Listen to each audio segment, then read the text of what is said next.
All right, welcome back to the Deep Dive. Today we're going to be tackling a really fascinating request from one of our listeners about YouTube and social media influencers. Okay. Specifically, we'll be focusing on Trisha Paytas and her former podcast co-host, Ethan Klein. Oh, yeah, this will be interesting. Yeah, you guys have given us a ton of stuff to go through. A lot of articles, some think pieces. Yeah, some really heated forum discussions. Oh, for sure. So it looks like you're really interested in how Paytas' career has, well, thrived after their very public and, let's be honest, messy split. Yeah. While Klein has kind of faced a bunch of setbacks. It's an interesting story for sure. A fascinating case study, really, in online. Yeah, and it's not like Paytas was, a stranger to controversy before all of this. Right. It feels like she was constantly being canceled for something. That's very true. I mean, accusations of cultural appropriation and offensive statements, they followed her for years.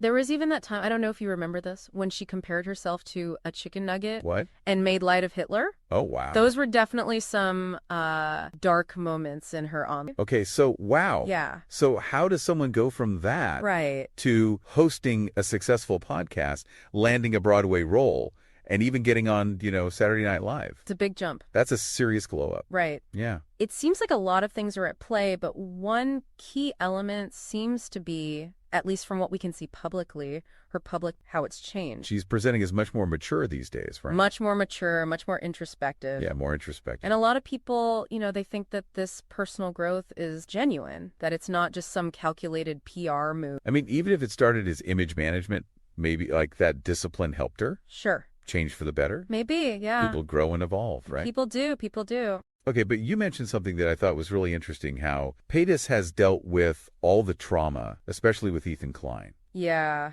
Can you talk a little bit more about that? Absolutely. Paytas has made a very conscious decision to completely disengage from any back and forth. So no clapbacks. No clapbacks. No subtweets. No subtweets. No passive-aggressive digs. None. It's like she's taken this kill them with kindness approach. Or maybe more accurately, kill them with indifference. Interesting. Yeah. And that seems to be working, at least from what we can tell. Yeah, at least from a career standpoint. Yeah. She can stay focused on her own projects, present a drama-free image to her audience and potential. Okay, so that's Paytas thriving, it seems. Yeah. But meanwhile, Ethan Klein's career has taken some hits. It has. What's been going on with him? Klein seems to be stuck in this, cycle of conflict. Okay.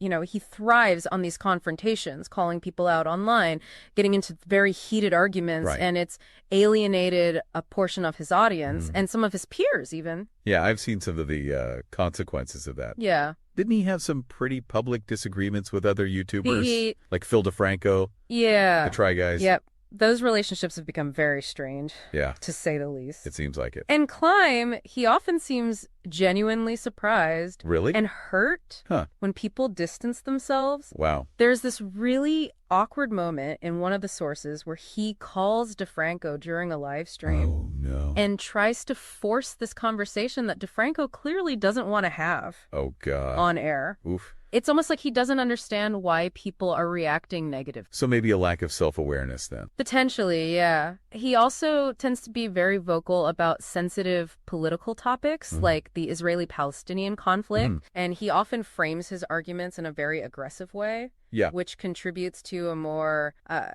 polarized image. Right. And this can make him less appealing to brands and collaborators who might be worried about being with that kind of heated rhetoric. Yeah, exactly. So while Paytas is choosing to detach and rise above, it seems like Klein's kind of doubling down on the negativity. Yeah, I think that's a good way to put it. And that difference seems to be impacting their career. Definitely. Paytas is embracing peace and personal growth. Right. And Klein remains mired. It's a very stark contrast. It is, yeah. Speaking of conflict, their podcast together, Frenemies. Oh, yeah. That was legendary for its dramatic blow-ups. Legendary. I mean, they built a whole brand around their chaotic relationship, right? They did. Frenemies was a huge success. Yeah. Millions of viewers who tuned in just to see them. The raw, unfiltered dynamic. Exactly. And this was after Klein made a video mocking Paytas' appearance. Yes. And I think her gender identity, if I'm remembering correctly. Yeah. Talk about starting a relationship on the wrong foot. That's actually how they initially connected. Oh, wow. Klein's video went viral, and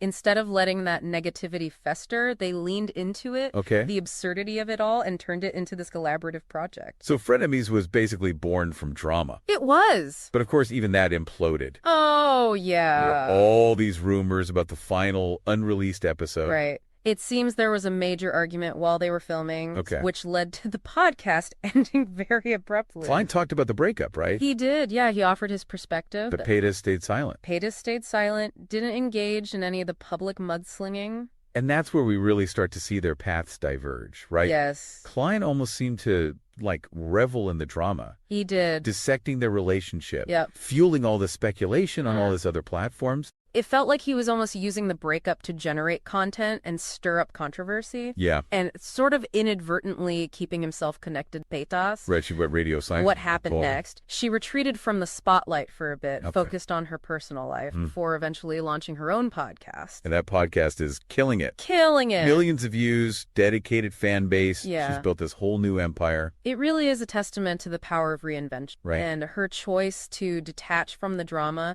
and not play Klein's game. That really seems to have resonated with her audience. Yeah, I could see that. They see her as someone who's grown, matured, and chosen positivity over negativity. That's a really interesting contrast to how Klein's been perceived. It is. Which, from the source material. Yeah. It seems like he's struggling to maintain relationships. He is. Both personal and professional. Yeah. There are a lot of instances where other YouTubers and collaborators seem hesitant to even associate. Almost like they're afraid of being caught in the crossfire of his online battle. Yeah, I think that's a good way to describe it. So while Paytas is building bridges, Klein seems to be burning them. That seems pattern. What does that look like in practice? Give me some examples. Well, like we mentioned before, there's that really awkward encounter with Phil DeFranco. Right. There's also this incident where Klein tries to get the Try Guys to elaborate on a project. Oh, yeah. And they seem really hesitant, almost like they're trying to politely decline without saying no. Ouch. Yeah. So it's not just fans, then, who are kind of wary of Klein's approach. It's his peers, too. It seems like it, yeah. Does he ever acknowledge this? That's the interesting part. Okay. Klein often seems completely oblivious of the role that... Wow. He blames external factors for his different... Like what? Oh, he'll say people are intimidated by his large fans. Okay. Or he'll suggest that people are avoiding him, Jewish. Wow. He even goes so far as to suggest that a deal with his wife's clothing brand, Teddy Fresh, fell through because of anti-Semitism. So there's a real disconnect between how he sees himself and how others perceive him. A huge disconnect, and it leads to this... It's a really telling example. Yeah. What was it, the content nuke incident? The content nuke. So Klein created this video criticizing his former co-host, Hassan Piker, for sharing content on Twitch that Klein considered to be terrorist propaganda. Okay, so, raising concerns about potentially harmful content is a valid thing. Of course, yeah. But with Klein's history of offensive and provocative statements, it's a bit hypocritical. That's one way to put it. Yeah. And the content nuke backfired. Oh, no. People accused Klein of being hypocritical and attention-seeking. It seems like his need to be right to win every argument. Yeah. It's actually hurting his career. It is. And isolating him. Isolating her. So to summarize part one of our deep dive, Trisha Paytas has successfully navigated the, treacherous waters of online controversy. Right. By embracing a philosophy of peace, growth, and strategic silence. Very. Yeah. Meanwhile, Ethan Klein seems to be stuck in this cycle of conflict. Unable to recognize how his behavior is contributing to his own. His need for control and his confrontational approach. It's really isolating him within the online community. It is. So the question is, can Klein break free from this pattern? It's a good question. Or will it continue to define his career? We'll explore that question in part 2 of our deep dive, along with the broader implications for online culture. Welcome back to the Deep Dive. We're continuing our exploration of Trisha Paytas and Ethan Klein's contrasting paths. So when we left off, we were talking about how Klein's, confrontational style and tendency to kind of blame others seem to be causing some of his problems. Yeah. He really seems to struggle with self-awareness, doesn't he? He does, yeah. And that lack of awareness, along with his tendency himself to him, it really comes through in his interactions with other creators, like Phil DeFranco. Yeah. Remember how Klein seemed confused and hurt by DeFranco's reluctance? Yeah. He even suggested that DeFranco was, afraid of backlash from his fans. Right. It almost felt like he was shifting the blame, portraying himself as the one being wronged in that situation. Exact. But if we try to look at it from DeFranco's perspective, it makes sense why he'd want to keep his distance. Yeah. Klein's online persona is very volatile. Oh, for sure. And being associated with that, all that drama, could damage DeFranco's own reputation. It's like getting too close to a fire. You're bound to get burned. That's a good analogy. And the same thing seems to be happening with the Try Guys. Yes. Klein seems to think that his involvement would, boost their careers. Right. But they seem hesitant. They do. Even a little uncomfortable. Almost like they're trying to, politely decline without actually saying no. Yeah, maybe they're just picking up on the potential for conflict. Yeah. Given, Klein's track record. Right, all the controversial statements, the online foods. And Klein doesn't seem to get it right. That's fascinating. He doesn't see the connection between his actions and these negative reactions. Like he's stuck in this loop of self-sabotage. And it also feeds into that sense of being persecuted. Yeah. He always claims that he's being targeted, canceled, silenced. Yeah. Even blames his Jewish identity for some of the backlash. Right. So it makes you wonder, is Klein genuinely being persecuted? Right. Or is this just, the consequences of... I mean, from what you've given me, I don't think there's a clear answer, No. But there's definitely a pattern. There is. His online persona is very aggressive. Very. He always has to be right. He does. And he just, refuses to consider other points of view. It creates a very polarizing image. It does. And that polarization has real-world consequences. Right. It's not just online drama. No. It affects his relationships, his potential collaborations. Definitely. Even brand partnerships. It affects his livelihood. Yeah, I was reading about that. That his YouTube channel's been losing viewers. Which could mean a loss of ad revenue. Right. And it seems like he's becoming more and more reliant on things like channel memberships and merch sales to make up for it. But who knows how sustainable that is. Right. It's a risky gamble. Especially in the world of, online entertainment, where things change so quickly. So pickle. Yeah. And this financial vulnerability could be contributing to, his defensive and negativity. It's like this vicious cycle. He lashes out, alienates people, loses viewers, loses income, and then lashes out even more. And more and more. Okay, so let's compare this to Paytas' approach. Okay. It's the opposite, right? Yeah, pretty much, yeah. She seems to have embraced this philosophy of abundance and positive. She's focused on her own personal growth, letting go of things that don't serve her. She walks away from drama. Doesn't have to fight every battle. Doesn't need to engage in every argument. And that's allowed her to flourish. It has. Career's going great. Her relationships seemed healthy. She seems happy. Yeah, genuinely happy. It's a stark contrast to Klein's constant, agitation and conflict. So it really shows you the power of just letting go. Sometimes the most powerful action is inaction. By detaching from the negativity, Paytas has created space for growth. It's a valuable lesson. It is. For everyone. We don't have to get caught up in every little thing, online or offline. Okay to walk. Now, we do have to remember, right, that what you've given me, it's just a limited perspective. It is, yeah. We're getting a glimpse.